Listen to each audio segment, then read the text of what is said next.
A doutrina do Espírito Santo. Se Deus quiser, na próxima tela vocês estão com o livro na mão aí, viu? Doutrina do Espírito Santo. Ele tem a mesma natureza divina. Lembra da declaração, Jesus é Deus? Jesus é Deus. Então, como a gente está trabalhando na questão de seitas e heresias, a gente precisa, então, ter muito claro as nossas bases, né? Estou quase repetindo o início da outra aula, na aula passada. Então, a outra base que a gente precisa ter aqui, ou seja, outra coluna de verdade doutrinária, é que o Espírito Santo também é Deus. Quando a gente pega o próprio Testemunho de Jeová, a Igreja Voz da Verdade, a Igreja Voz da Verdade e alguns outros movimentos, eles não vão acreditar na Trindade, ou seja, que o Espírito Santo também é uma pessoa e que é Deus, né?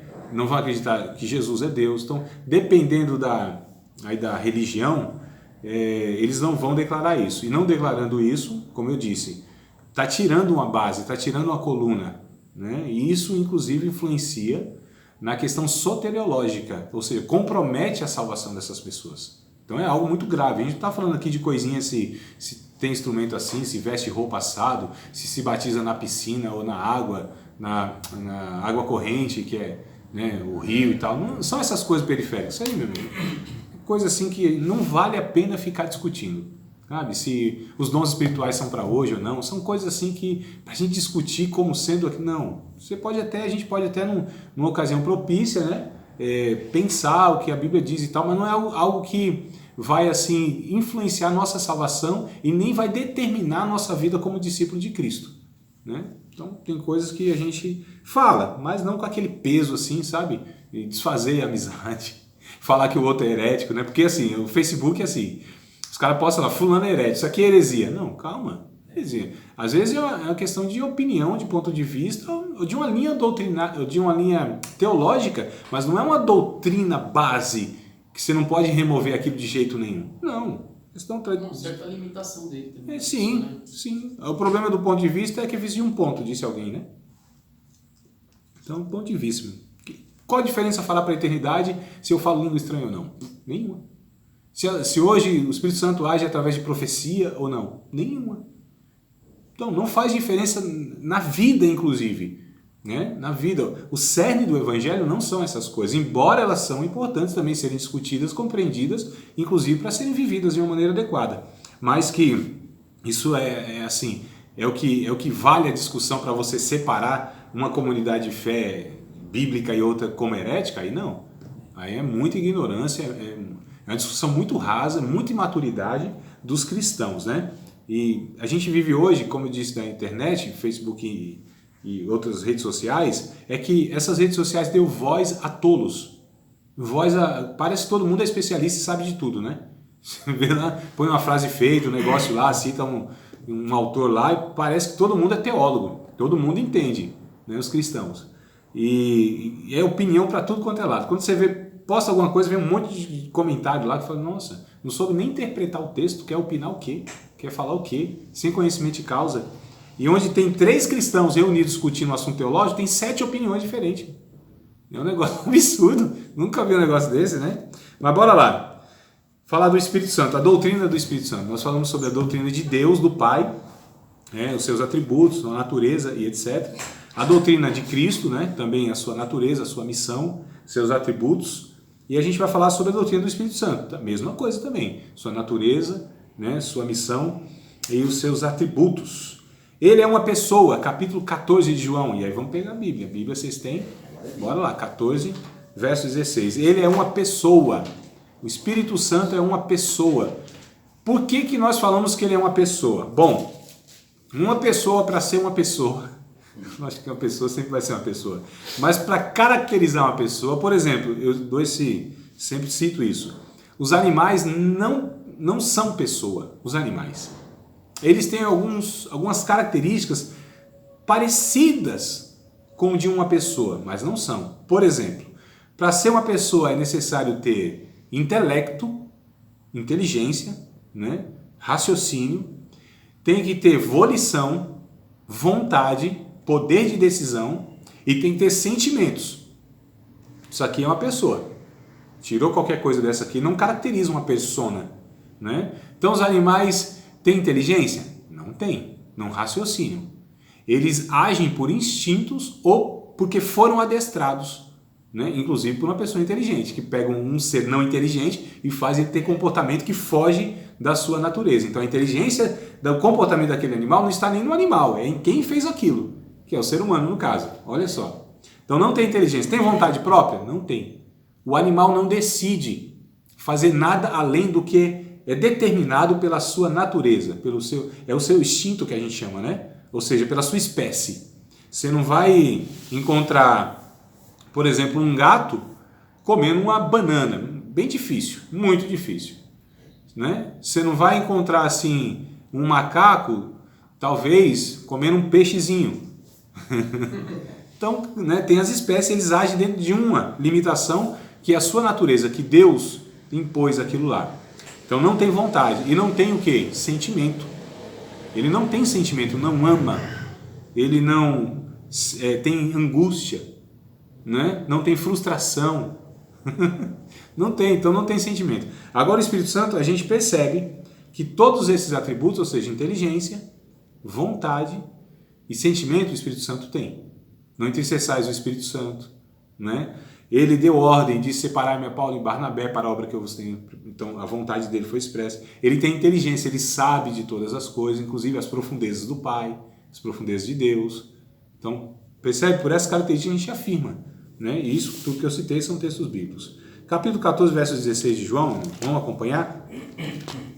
Dizendo que ele é uma pessoa. Então, 14 e 16 de João, Jesus disse, inclusive a respeito dele: eu rogarei ao Pai, e ele vos dará outro Consolador, para que fique convosco para sempre. Verso 17. O Espírito da verdade, que o mundo não pode receber, porque não o vê, nem o conhece, mas vós o conheceis, porque habita convosco e estará em vós. Olha que coisa interessante. Um outro Consolador, uma força ativa, como diz os Testemunhos de Jeová, não pode ser um Consolador, uma força, uma energia de Deus, né? Como eles afirmam, não pode ser um Consolador. Um Consolador é uma pessoa que consola, que ampara, que está do lado, que ajuda. Inclusive, esse é o termo Paracletos, né? Aquele que está ao lado para ajudar outra pessoa. Então a gente percebe aqui que o Espírito Santo, ele é uma pessoa, e é uma pessoa divina, uma das pessoas da Trindade. E é interessante que literalmente a Bíblia diz que ele habita, mora, literalmente, em cada cristão. Ele mora em nós, irmãos. Olha que coisa interessante. Se os pentecostais tivessem vindo, ia falar no mínimo aleluia. Oh, meu Deus do céu. Ele é chamado de Deus. Atos, capítulo 5, vamos lá? Atos dos Apóstolos, capítulo de número 5, versículos de número 3 e versículos de número 4. É bem interessante isso aqui, porque aqui ele é chamado, em outras passagens também tem, mas aqui ele é chamado de Deus, né? Então a Bíblia afirma, o Espírito Santo é Deus. Como afirmou que Jesus também é Deus, o Espírito Santo é Deus. Diferente do Pai, diferente de Jesus, né? Do Filho. Então, capítulo de número 5 de Atos, verso 3, Pedro, ele diz assim, ó, disse então Pedro: Ananias, por que encheu Satanás o teu coração para que mentisses ao Espírito Santo e retivesses parte do preço da idade? Olha que coisa interessante. Percebam, note, mentisses ao Espírito Santo. Verso de número 4. Guardando-a não ficava para ti, e vendida não estava em teu poder? Por que formaste esse desígnio em teu coração? Não mentiste aos homens. Por quê? A quem ele mentiu? Ao Espírito Santo. Então não mentiste aos homens, mentistes a Deus.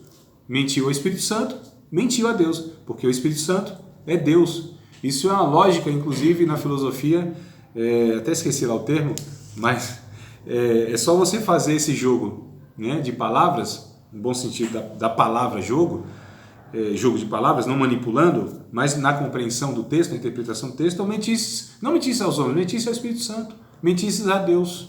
Então ele é declarado aqui como Deus, ele é o próprio Deus. Ele é onipresente, Salmo 139, verso 7 e verso 10. Vamos lá correr nos textos bíblicos. Correr, eu digo assim, né? Ir ao encontro a eles, para que a gente vá baseando então as nossas afirmações aí nos textos bíblicos. Já que a gente está trabalhando com doutrina, então nós precisamos, né, irmão, dessa base. Capítulo de número 139 de Salmos. Capítulo de número 139 de Salmos. Eu estou falando propositadamente capítulo, porque alguns irmãos pensam que Salmo a gente não trata como capítulo. Trata sim. Capítulo 19, capítulo 20 de Salmo, capítulo 23 de Salmo, é capítulo sim. Ué, por que não? Se a Bíblia, os estudiosos dizem que tem 1189 capítulos, eles contam com Salmos. Então, se não fosse contado capítulo, não poderia entrar nessa contagem. E todos aqueles que afirmam e dizem que não pode chamar de capítulo, mas quando vão falar do número de capítulos, inclui isso aí. Não é um negócio assim meio contraditório? 139, verso 7 e verso número 10. Para onde eu mirei do teu espírito? Para onde eu fugirei da tua face? Olha só, verso 8. 8, 9 e 10. Se subir ao céu, tu aí estás. Se fizer no Sheol, lá no inferno, minha cama, eis que tu ali estás também. Se tomar as asas da alva, se habitar nas extremidades do mar, até ali a tua mão me guiará e a tua destra me susterá. Então, olha só, não há para onde fugir, porque o Espírito Santo, à semelhança do Pai e do Filho, ele é onipresente. Ele também é onisciente. 1 aos Coríntios 2 e 10, inclusive aqui está afirmando, né? Onisciência quer dizer também inteligência, só que é toda a plenitude da inteligência, a plenitude da sabedoria, a plenitude do saber, né? Deus sabe de tudo o tempo inteiro, de todas as pessoas, em todos os lugares. Isso é Deus, irmão. Nós chamamos isso então de onisciência, ou seja, todo o poder. Ele tem todo o saber. Poder não, né? Também tem, mas a gente vai ver daqui a pouco. Todo o saber. 2 e 10, olha só. Mas Deus nos revelou pelo seu Espírito, porque o Espírito penetra todas as coisas, ainda as profundezas de Deus. Então ele penetra todas as coisas. Ele sabe de todas as coisas. Inclusive, irmãos, tem outro texto, deixa eu ver se eu lembro, em Romanos, que vai dizer também a respeito dessa...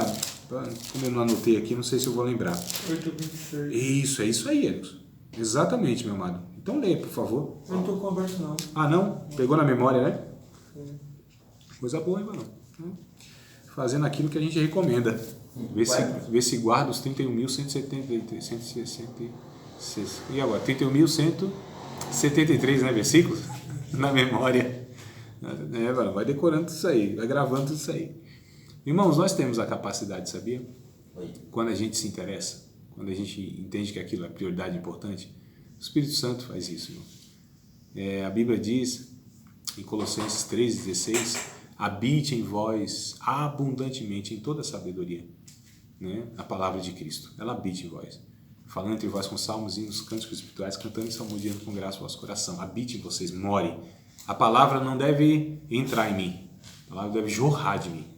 Ela sai de mim, porque ela mora lá, né? O próprio Salmo 119 vai dizer isso aí, né? Salmo 119, verso de número 11, né? Como purificará o jovem o seu caminho? Observando conforme as tuas palavras. Interessante, inclusive, o 18 também. Guardei a tua palavra no meu coração, para não pecar contra ti. E aí a gente podia pegar todo o Salmo 119 e ver essa declaração explícita do Davi ao amor, né? A palavra de Deus. Então, 8:26 de Romanos. E da mesma maneira também o Espírito ajuda as nossas fraquezas, porque não sabemos o que havemos de pedir, como convém, mas o mesmo Espírito intercede por nós com gemidos inexprimíveis. Mas não é esse não, viu, Erson? Embora esse aí seja importante também. Mas olha o 27. Aquele que examina os corações, sabe qual é a intenção do Espírito, e é ele que, segundo Deus, intercede por nós. O Espírito examina o nosso coração, ele sabe das intenções. Então, o 26 é válido também, mas o 27 vem trazendo, aliás, o 28, o 29, também vem trazendo essa ideia de que ele conhece o Espírito, né? Conhece todas as coisas. O Espírito Santo, de fato, ele é inteligente, ele é onisciente, é uma pessoa e uma pessoa divina, é o próprio Deus, e sendo o próprio Deus, então tem um atributo que só Deus tem. Então o Pai é onisciente, o Filho é onisciente, o Espírito Santo é onisciente. O Pai é onipresente, o Filho é onipresente, está onipresente, e né? Teve um tempo limitado, porque ele se sujeitou a isso, esvaziando de si mesmo, e se limitou. Ele se limitou. Essa é a questão. Ele que decidiu se limitar e depois, inclusive, buscou essa condição, ou retomou, melhor dizendo, é a palavra, essa condição de Deus também nos atributos. Então, o Pai é onipresente, o Filho é onipresente, o Espírito é onipresente. O Pai é onisciente, o Filho é onisciente e o Espírito Santo é onisciente. Ele é onipotente, ou seja, tem todo o poder. Lucas, capítulo de número 1, verso 35. Tem outros, tá, meu? Só estou pegando aqui como uma referência mínima, né? Que é um versículo mínimo. Mas a gente encontra outros mais aí. Vocês devem pesquisar se assim se interessarem. Eu espero que se interesse pela pesquisa e não fique somente na limitação do que é falado na aula. Porque é muito mais do que tem, irmãos. Muito mais. A aula aqui é uma tentativa de dar um pontapé inicial, incentivar vocês, empurrar vocês, entendeu? Dar um tranco, um chacoalhão, um choque, né? Despertar, para que vocês continuem. A aula aqui é só um ponto de partida, não é o tudo, é o início da busca pelo saber bíblico. Então, 1:35 de Lucas, respondendo o anjo, disse-lhe: descerá sobre ti o Espírito Santo, e a virtude, o poder do Altíssimo te cobrirá com a sua sombra, pelo que também o santo que há de nascer será chamado Filho de Deus. Então, o poder do Espírito Santo, ele é onipotente. Se a gente pega Gênesis capítulo 1, o Espírito Santo estava lá criando todas as coisas, né? Aqui na terra, inclusive, toda essa criação, foi o Espírito Santo que fez isso. Se a gente pega Salmos, a gente vê que o Espírito Santo, pelo poder dele, ele vem e renova toda a terra. Essa terra que foi sujeita à morte, à corrupção, à destruição, se não fosse o Espírito Santo, isso aqui já tinha se acabado faz muito tempo, irmão. Então o Espírito Santo é aquele que dá vigor à igreja, que dá poder à igreja. Na virtude do Espírito Santo foi por onde Jesus operou todos os milagres, cura, expulsão de demônios, ressurreição de mortos. Ele mesmo disse, Jesus, olha, eu faço essas obras, vocês vão fazer maiores do que eu faço, por causa do Espírito Santo. Então, o Espírito Santo gera Jesus no ventre de Maria. O Espírito Santo unge Jesus, Lucas capítulo 4 e Mateus também, capítulo 4, se não me falha a memória, unge Jesus para o ministério, e tudo que Jesus faz, tudo, absolutamente tudo, é por causa da unção, da capacitação do Espírito Santo. Então, o Espírito Santo gera Jesus, capacita Jesus e ressuscita Jesus. Acho que é Romanos 5 e 11. Me ajudem aí. Tá? Então, o Espírito que ressuscita Jesus. Estão confirmando se é 5 e 11? Não? Não se interessaram para gravar esse trem? Para saber se é isso mesmo? Bora lá, irmão. Vocês estão, parece assim, meio devagar. Eu tô animado que só, como diz na minha terra, que só a bexiga. Não sei se é palavrão isso aí, é lá, né? Acho que não, né? Não é Romanos 5:11, não. Não? 5:10, me ajuda aí, varão. Não, tô 11:5, eu troquei. Opa, aí. Me ajuda aí. Acho que é 5:11, né? Veja se é. Não apenas isso, nós também nos glorificamos em Deus por meio de nosso Senhor Jesus Cristo, mediante que recebemos agora a reconciliação. Também não é. Não é não? Rapaz, não é possível.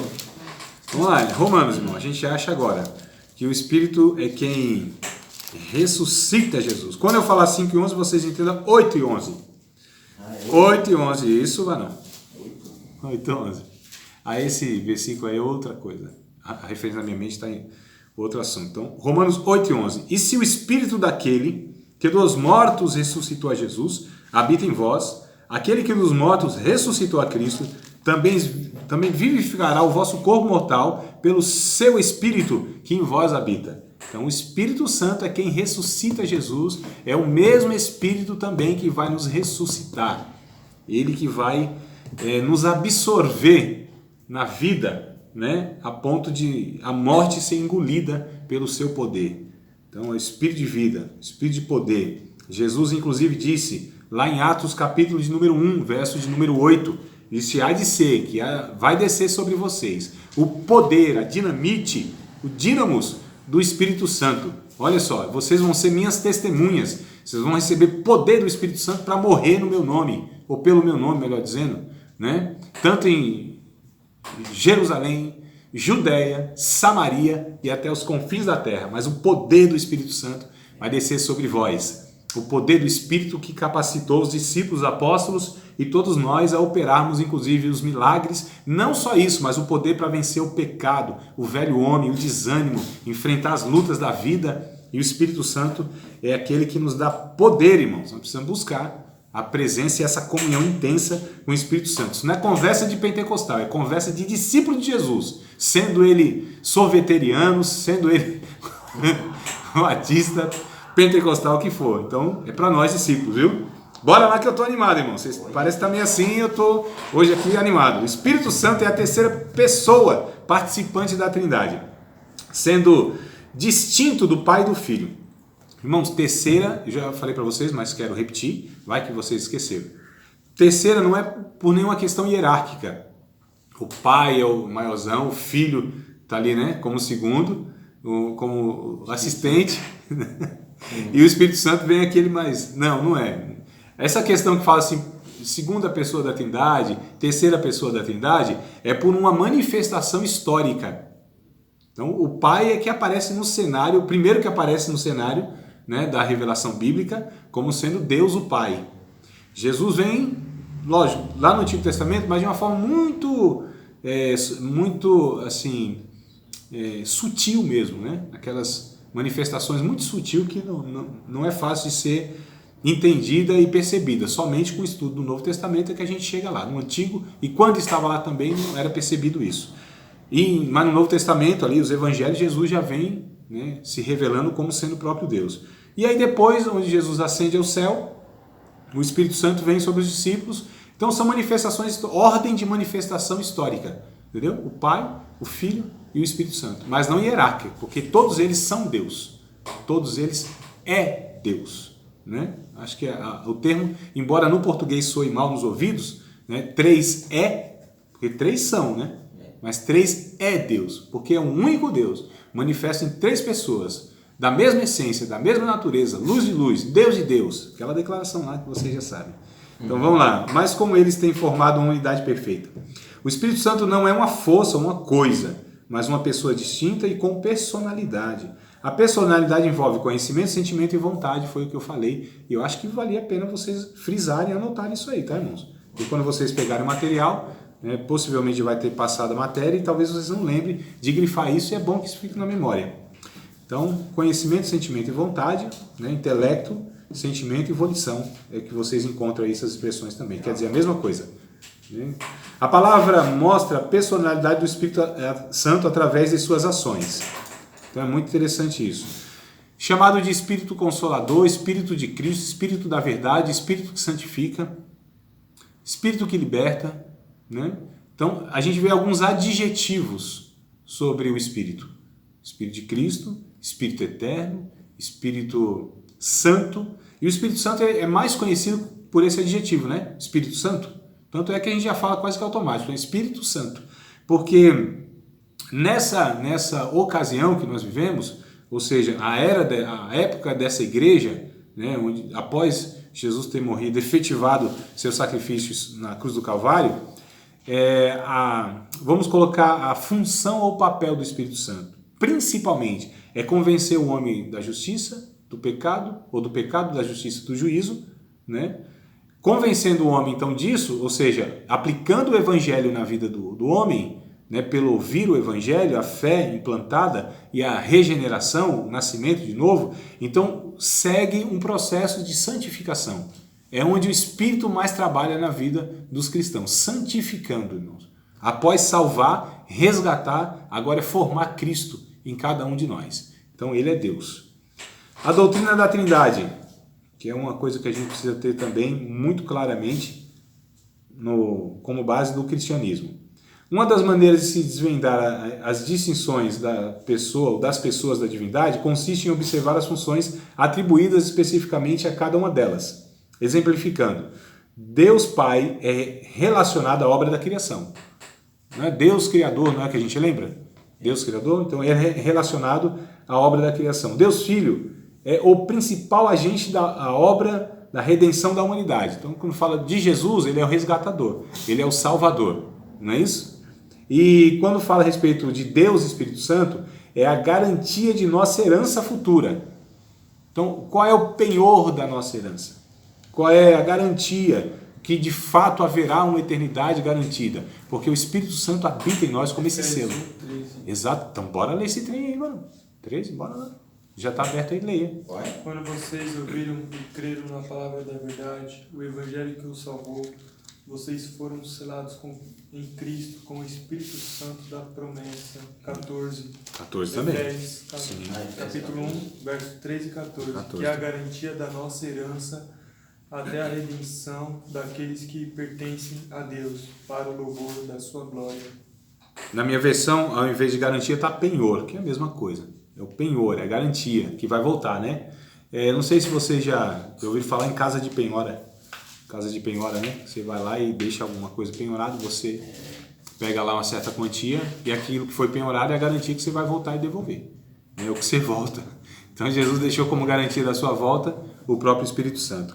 Eu já falei para vocês desse Efésios capítulo 1, que a Trindade ela é vista aqui, não? Sim? Lembra, Elson? Notou aí ou lembra? Compartilha com a gente se puder. Deixa eu ver.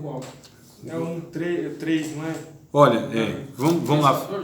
Não, calma aí. Eu vou detalhar para vocês. Já lembrei. Lembrou? Você dividiu. Isso, mas não está anotado aí, né? Tá mais ou menos. Tá do 1 ao 6, do 7 ao 13 e do 15 ao 23. Não, é outra divisão. Então vamos lá reformular isso. Anote aí esse trem que é interessante. Ó, isso aqui é muito importante, a Bíblia de vocês não pode rabiscar à vontade, pode fazer anotações à vontade. Porque a gente não dá conta de lembrar, né? Agora sim, quando a gente anota, é garantia de lembrar, porque você anotou aqui, você vai bater o olho, opa, ó. Do verso 3 até o verso de número 6, verso 3 ao 6, eu vou ler com vocês aqui e já falo.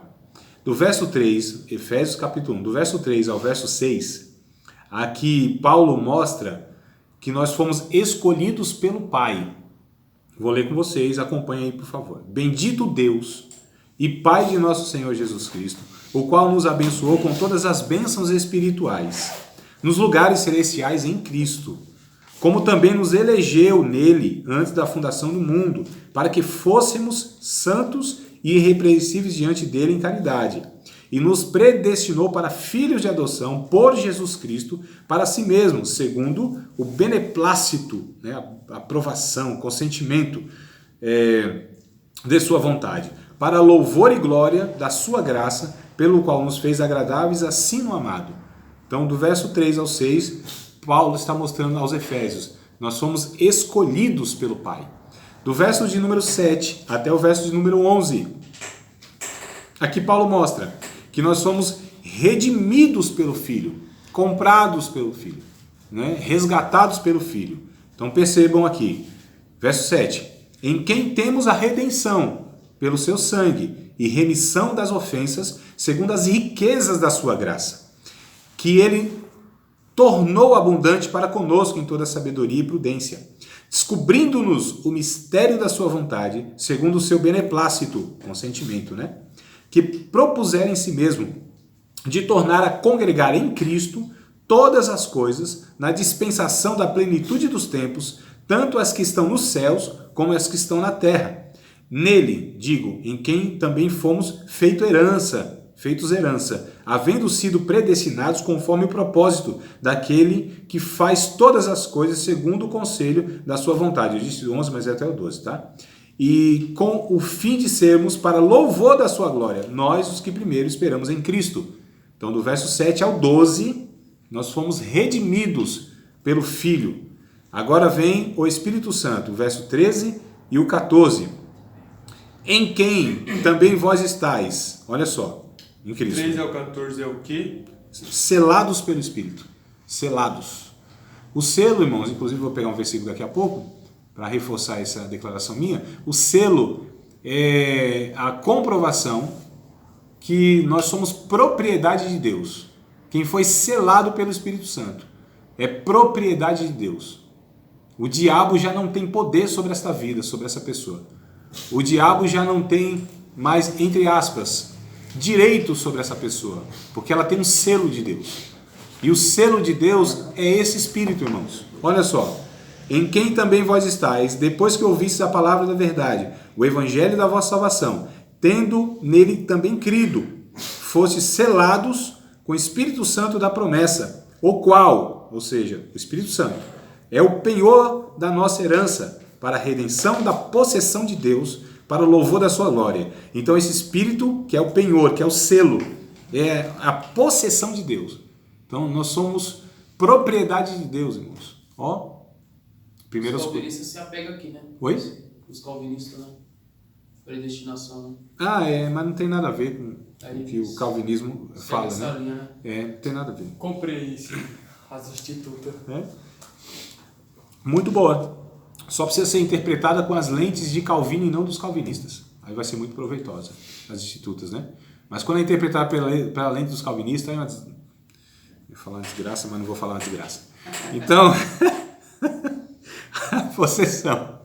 1 Coríntios, capítulo 3, versos 16 e 17. Capítulo 3, 16 e 17. Depois, capítulo 6, 1 Coríntios também. Versículo de número, acho que é 16 e 17 também. 1 Coríntios 3, 16 e 17. 1 Coríntios 6, 16 e 17. Se eu não estou enganado, é bem por aí, né? Estou falando de possessão, tá? Estou falando de propriedade. Né? Então vamos ver se é isso mesmo. Primeiro, 2 Coríntios não vai dar certo. 1 Coríntios, capítulo de número 3, versos 16 e 17. É isso mesmo. Ó. Não sabeis vós que sois o templo de Deus, e que o Espírito de Deus habita em vós? Se alguém destruir o templo de Deus, Deus o destruirá, porque o templo de Deus que sois vós é santo, porque o Espírito Santo habita lá e é propriedade de Deus, ou seja, o nosso corpo, irmãos. Por isso que nós não temos direito de fazer o que a gente quer com o nosso corpo. Não é bem assim. Fomos comprados. 1 Coríntios 6, 19 e 20, tá? É 19 e 20. Tá também aí, Barão? Coisa boa, hein? Olha só. Ou não sabeis que o nosso corpo é o templo do Espírito Santo que habita em vós, proveniente de Deus, e que não sois de vós mesmos? Ou seja, fomos comprados e esse corpo não pertence a nós, irmãos. Ele é propriedade de Cristo. Olha uma coisa interessante. Porque fostes comprado por bom preço, glorificai, pois, a Deus no vosso corpo e no vosso espírito, os quais, corpo e espírito, né, pertencem a Deus. Hebreus, capítulo de número 3, versículo de número 6, ainda falando sobre esse ponto. Ou seja, propriedade de Deus, que o Espírito Santo habita em nós, que nós somos essa habitação e essa igreja. Efésios também fala, Efésios 2, 21 e 22. Vamos chegar lá, mano. Bora chegar lá. Quer dizer, não ia chegar não, mas já que tu propôs aí, a aula é construída por vocês, né? Hebreus 3 e 6. Mas Cristo, como Filho, sobre a sua própria casa, a qual casa somos nós, se tão somente conservarmos firme a confissão e a glória da esperança até o fim. A casa somos nós, irmãos. A Bíblia é enfática. 3,16. 3 e 6 de Hebreus. 3 e 6 de Hebreus. A Bíblia é enfática que igreja não é construção, não são paredes, não são estruturas. Isso onde nós estamos é um local chamado de prédio, tá certo? Construção arquitetônica, né? Qualquer coisa, menos igreja. Casa de oração. Pode ser também. O lugar onde se reúne para orar. Aliás, Jesus disse, né, o Antigo Testamento lá em Isaías, se a minha casa será chamada casa de oração, não é casa de louvor e nem casa de pregação. Salomão, né, também tem, né? Casa de oração. Aquele que buscar minha face neste lugar, né? Então. Não, mas ali tinha outra conotação, né? Mas essa casa é uma casa de oração. Apenas casa de oração. Mas para ser caracterizar uma casa de oração, precisa ter oradores, né? Que são aqueles que de fato são as pedras de Deus que vai edificando essa casa espiritual. 1 Pedro 2,5, está escrito isso aí. Efésios 2, 21 e 22. Bora lá. Efésios 2, 21 e 22. Lê antes de falar aí. É isso mesmo, mano, sobre edifício, né? Aliás, é interessante desde o 11, né? Você vai compreendendo, Paulo está falando de uma família de Deus, de um povo de Deus, povo que estava separado, agora foi reconciliado, dos dois povos fez um, judeus e gentios, o muro de separação foi quebrado. Não é e isso? o 20 também é importante, porque a matéria falando sobre seitas e heresia, ele fala sobre edificado, sobre o fundamento dos apóstolos, dos profetas. Exatamente. E é interessante que alguns movimentos heréticos pegam esse texto aqui para falar, distorcem, né? Mas toda a passagem, na verdade, como eu disse, do 11 até o 22. É importante, porque Paulo está tratando de um assunto. Quando a gente vai querer refutar um ensino herético, né, contraditório, a gente precisa entender que a gente tem que ler todo o contexto, né, para não pegar só o texto sortido. Eu estou pegando aqui porque eu sei de todo o contexto. Então não estou pensando de uma maneira assim no escuro, né? Pensando aqui, eu sei que aquele é o texto-chave. A gente pega o texto-chave, que é aquele texto que resume e que ele não está sendo interpretado fora de um contexto todo. Mas vamos lá, verso 21 e 22, não é isso, Edson? No qual todo edifício, bem ajustado, cresce para templo santo no Senhor, no qual também vós, juntamente, sois edificados para a morada de Deus no Espírito. Morada de Deus no Espírito. Onde Deus mora? No Espírito. Em nós. Né? Onde Jesus está presente? No Espírito em nós. Onde o Pai se reencontra conosco? No Filho amado através do Espírito que nos leva a Ele. E a Trindade aqui se encontra em nós. Quem é habitado pelo Espírito é pela Trindade. Porque onde está um, também está outro. Eles não se separam, irmãos. Tá certo? Eles não se separam. Então, quem é habitado pelo Espírito é habitado por Deus. Quem teve contato com Jesus e assim o tinha como Deus e o serviu como Deus, também, Jesus disse, a mesma coisa está recebendo o Pai. Quem recebe a mim, recebe o Pai. Quem rejeita a mim, recebe o Pai. Né? Quem é a habitação do Espírito Santo também tem a presença do Pai. Olha só, no Espírito, porque o Espírito é Deus igual ao Pai, igual ao Filho. Isso parece ser confuso, mas lá no fundinho não é tão lendo sobre isso. Sobre o no quê? livro do RC Sproul. Sim. Aquele O que é Trindade. Ele traz umas coisas bem da hora. Livrinho pequenininho, mas da hora, né? Você já viu a coleção toda? Não. Tem uma coleção. Ah, tá. Aqueles pequenininhos, que são vários assuntos. Tem um texto que ele falou que ele traz uma coisa bem da hora. Mas não tô achando. Não, vê aí. Se achar, compartilha, que eu tô aqui meio desejoso de falar um bocado de coisas para vocês. Mas se lembrar, me fala aí. Nós paramos então a respeito de que o Filho, ou melhor, o Pai, ele é relacionado com a obra da criação, o Filho como agente da redenção da humanidade e o Espírito como garantia da herança, né? E a gente trabalhou toda essa questão aí nos versículos do penhor, da herança, do selo. Esqueci de um texto, 2 aos Coríntios, capítulo 1, verso 20 e 21. Relacionado lá ao Efésios, eu queria correlacionar esse texto de 2 aos Coríntios, só para completar a ideia do selo, da propriedade, do penhor mesmo, né? Então, olha só, 2 aos Coríntios, capítulo 1, verso 20, aliás, 20, 21 e 22. 20, 21 e 22. Marcado. Isso aí, porque já passamos por aí, né, Jefferson? Já. Então, vamos passar de novo, mano. Não esquecer o caminho. Para decorar o caminho, a gente passa um bocado de vezes pelo caminho, né? Porque todas quantas promessas há de Deus são nele sim, e por ele o amém, para a glória de Deus por nós. Mas o que nos confirma convosco em Cristo e o que nos ungiu é Deus, o qual também nos selou e deu o penhor do Espírito em nossos corações, irmãos. Olha que coisa interessante. O penhor do Espírito, a garantia do Espírito, né? A certeza que Jesus vem nos buscar é porque Ele enviou o seu Espírito para habitar em nós.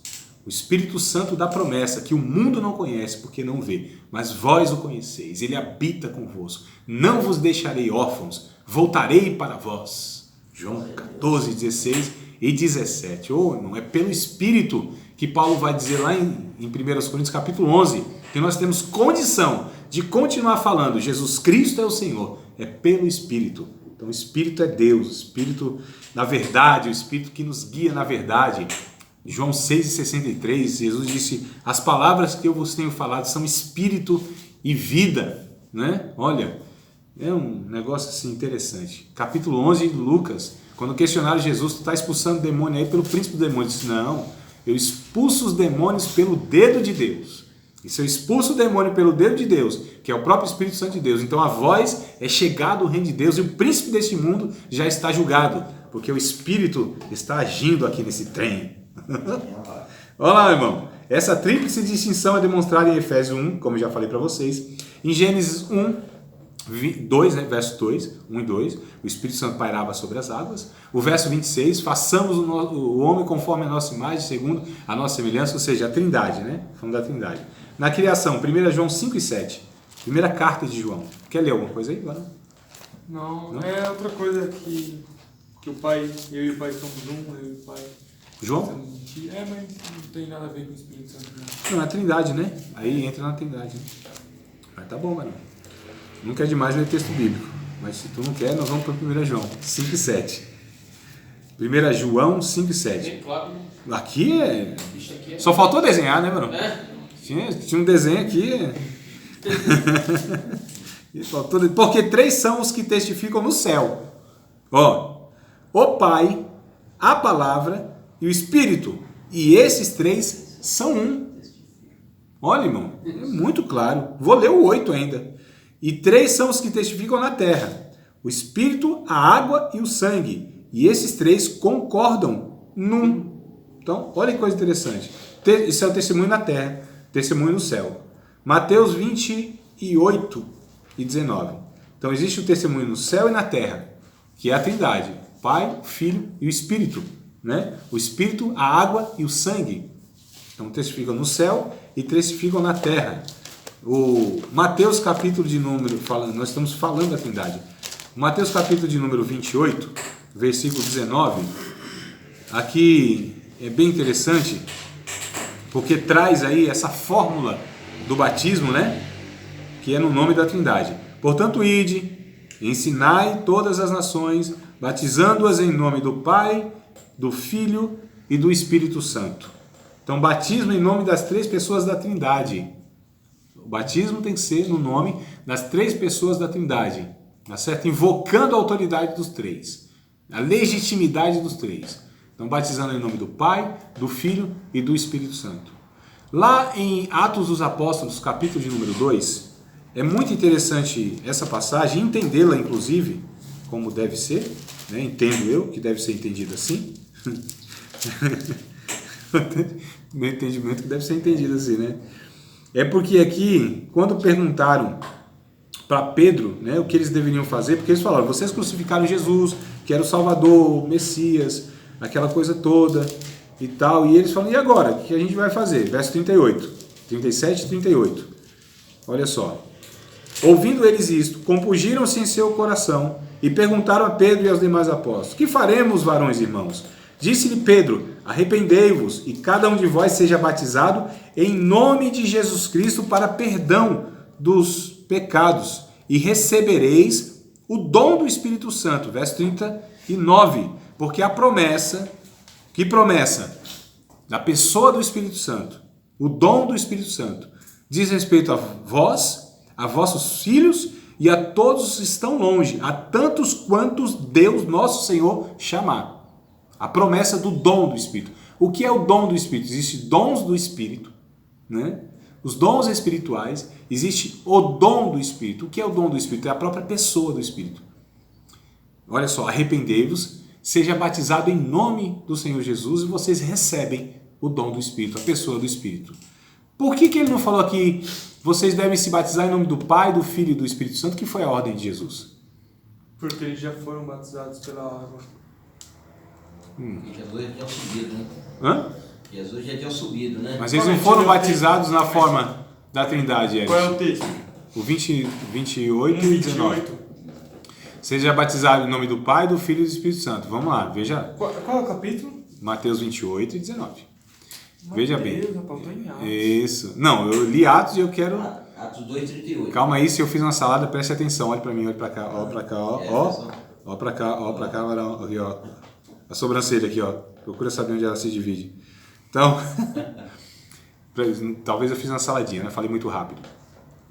Aqui no capítulo 2, verso de número 38, os apóstolos, né? Pedro e os apóstolos dizem assim: vocês sejam batizados em nome do Senhor Jesus para perdão dos vossos pecados, vocês vão receber o dom do Espírito. Por que a minha pergunta foi? Tendo a pergunta primeiro. Por que aqui Pedro e os apóstolos disseram: vocês sejam batizados em nome do Pai, do Filho e do Espírito Santo, que foi a ordem de Jesus? Preste atenção na minha explicação e vocês veem se eu estou razoável. Veja se é razoável.